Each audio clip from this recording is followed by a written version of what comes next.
of Works also approved bids to build a new rescue fire truck. Chief Richard Doyle says it's been about 15 years since the department bought its last rescue vehicle.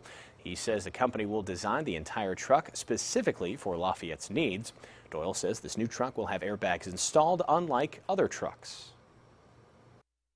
How can we build this so it's safest for our firefighters that are going to be in it and the citizens that we're going to be traveling around as we're, en route to emergencies?